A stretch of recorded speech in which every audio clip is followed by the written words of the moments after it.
تم نے کہا تھا 2 گھنٹے بولنا ہے تو گھنٹے میں ٹپ ٹپ ہونا شروع ہو گیا بھائی. پانی تو چھوڑو. درود شریف پڑھو, درود شریف پڑھ کے ساؤنڈ کو ہدیہ کرو. انسان کی روزی اللہ برکت دے بھائی اس کے اندر.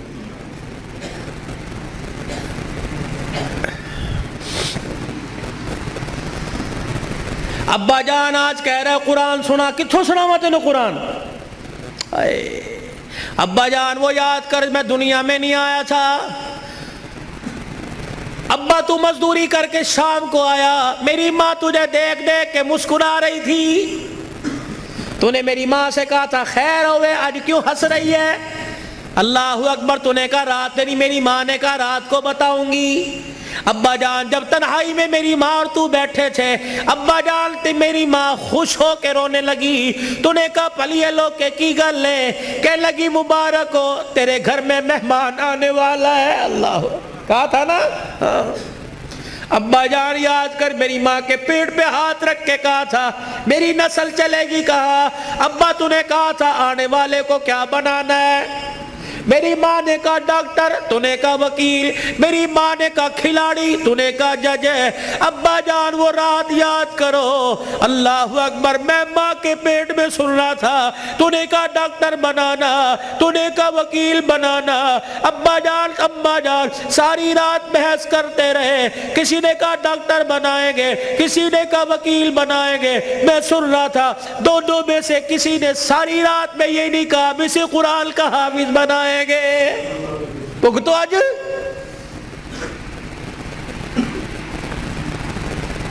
بتاؤ ڈاکٹری کام آئی, وکالت کام آئی, کیا کام آ رہا ہے؟ ابا جان 9 مہینے کے بعد میں دنیا میں آیا, تجھے تیری سفید داڑھی کا حیا نہ آیا. ابا جان تو نے بھی تالیاں بجا بجا کے میرا استقبال کیا. تم سارے ہنس رہے تھے, میں رو رہا تھا اپنے اور تمہارے نصیبے پر. میں رو رو کے کہہ رہا تھا ظالمو مجھے گانا نہ سناؤ, مجھے قرآن کی تلاوت سناؤ. تائے چاچے مامے پھپھی سے لے کر بہن بھائی اماں ابا سے لے کر سب نے مجھے گانا سنایا. جب تم گانا گا گا کے تھک گئے, تم نے کرائے پہ گانے والے بلا کے گھر میں نچوائے. ابا جان میں گانا سنتے سنتے میں چیخے مار مار کے رویا. تم نے مجھے نیند کے شربت پلائے, تم نے مجھے نیند کے انجیکشن لگوائے. ابا جان میں سوتے سوتے تڑپ جاتا. تم کہتے پرچھاواں پڑ گیا, بچہ اچھل رہا ہے, مولوی مبشر نظر صاحب دب کر دو. اللہ کی قسم میرے پہ پرچھاوا نہیں پڑا بلکہ میرے پہ گانے کی نحوست پڑ گئی تھی.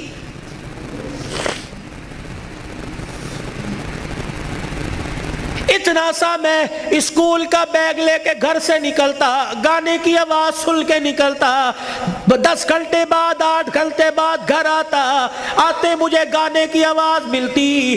روٹی پکاتے ہوئے ماں گانا سنا کرتی, آٹا گولتے ہوئے گانا سنا کرتی, جھاڑو دیتے ہوئے گانا سنا کرتی. اماں جان تم نے خالی کنویں کے اندر اتنا گانا بھر دیا کہ میری غذا قرآن نہیں گانا بن گئی. ابا ہاتھ جوڑ کے میں عرض کرتا ہوں کہ 25 سال کی عمر میں اور تمہارے 55 سال کی عمر میں تمہیں قرآن نہیں سنا سکتا بلکہ گانا ہی سنا سکتا ہوں.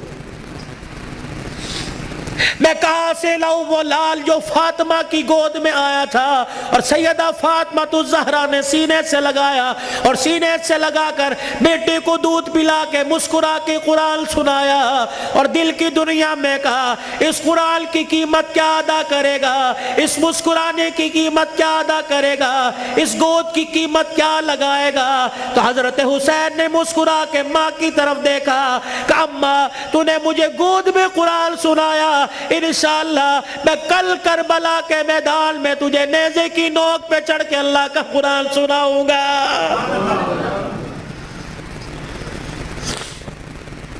مولانا بشر نظر صاحب، بھائی عمر صاحب، بھائی ابو ذر صاحب، جہاں جاتا ہوں ہاتھ جوڑ کے کہتا ہوں خدا کے واسطے اپنے بچوں کو تھوڑا سا قرآن پڑھا دو، خود بھی سورہ فاتحہ یاد کر لو، اپنے بچوں کو بھی سورہ فاتحہ یاد کرا دو، اور گھر والوں کو وصیت کر دو جب میرا انتقال ہو جائے میرے پوترے دوتروں میں سے، میرے چھوٹے چھوٹے معصوم پوتے دوتوں میں سے، میرے چھوٹے بچوں میں سے جب میرا انتقال ہو جائے کسی کی انگلی پکڑ کر قبرستان لے آنا، اور مجھے قبر میں اتارنے کے بعد میرے پہ میری قبر پہ پانی چھڑکنے سے پہلے، پھول ڈالنے سے پہلے، اونچی اونچی اذان دینے سے پہلے، سورہ بقرہ کا پہلا آخری رکوع پڑھنے سے پہلے میرے بچے کو کھڑے کر کے سورہ فاتحہ پڑھوا دینا، اور میرے بچے سے کہنا بیٹے ہاتھ اٹھا کے باپ کی قبر کے پاس کھڑا ہو کے کہہ دے الحمدللہ رب العالمین الرحمن الرحیم۔ جب بچہ میری قبر کے پاس کھڑا ہو کر مجھے رحمان رحیم کہے گا، اللہ قبر میں سے حساب لینے والے فرشتوں کو واپس بلائے گا، یا اللہ بڑا گناہگار ہے، اللہ فرمائے گا تم قبر کے اندر کا دیکھ رہے ہو، میں قبر کے اوپر کا منظر دیکھ رہا ہوں، اس کا چھوٹا سا بچہ باپ کی قبر کے سرانے کھڑے ہو کر مجھے الرحمن الرحیم کہہ رہا ہے، میں اپنے بارے میں الرحمن الرحیم اس کے بچے سے سن کے اس کے باپ کو عذاب دوں، میں اللہ کی غیرت گوارا نہیں کرتی ہے۔